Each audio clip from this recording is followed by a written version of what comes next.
लखो news में भली car वगड़न का तव्हांखे ख़बर ॾींदा हलूं त वगड़ शहर के पुराने बस स्टैंड और पुलिस स्टेशन वाले रोड ते कायम कदीमी कब्रिस्तान की चौदीवारी जो कम मुकम्मिल न थी सको।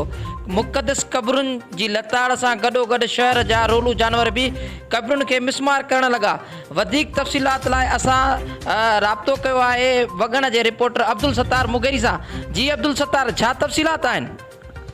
हाँ जी बिल्कुल, मां बुधाईंदो हलां त ही इंतहाई अफ़सोसनाक सूरत हाल है। वगड़ शहर के पुराने बस स्टैंड और पुलिस स्टेशन वाले रोड ते कायम कदीमी कब्रिस्तान की जेका बेहुरमती है उहा सालन खां वठी बंद न थी सघी है।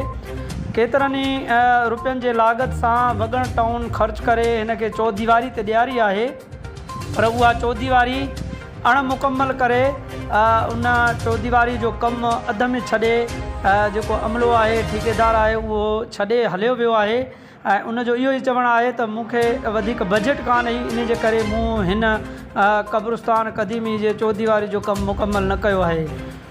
इन हवाले से मुझी वगड़ शहर के सियासी समाजी ऐं सान्यावंदन सां बि ॻाल्हि ॿोल थी।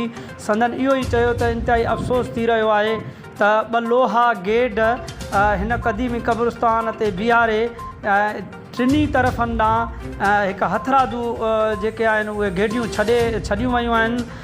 इन ही सबबनि जे करे जेके जानवर आहिनि उहे जानवर हिन कदीमी कब्रिस्तान में दाख़िल थियनि था, कब्रुनि जी बेहुरमती कनि था ऐं जेके जानवर आहिनि उहे सॼो ॾींहुं कब्रिस्तान में मौजूदु आहिनि।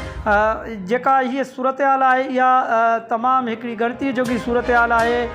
ही जेको आख़िरी आराम गाह आहे इन जी बेहुरमती थी रही है। वगड़ शहर जे सियासी समाजी ऐं सान्यावंदन चयो है त ज़िले कंबर शहदाद कोट इंतज़ामिया फ़ौरन नोटिस वठे ऐं हिन तरफ़ ध्यान ॾे ऐं फ़ौरन हिन कदीमी कब्रिस्तान जी चौदीवारी जो कम मुकम्मल करायो वञे त जीअं मुक़दस कब्रूं बेहुरमती खां बची सघनि। जी मेहरबानी अब्दुल सत्तार, तफ़सीलात सां आगाह करण लाइ।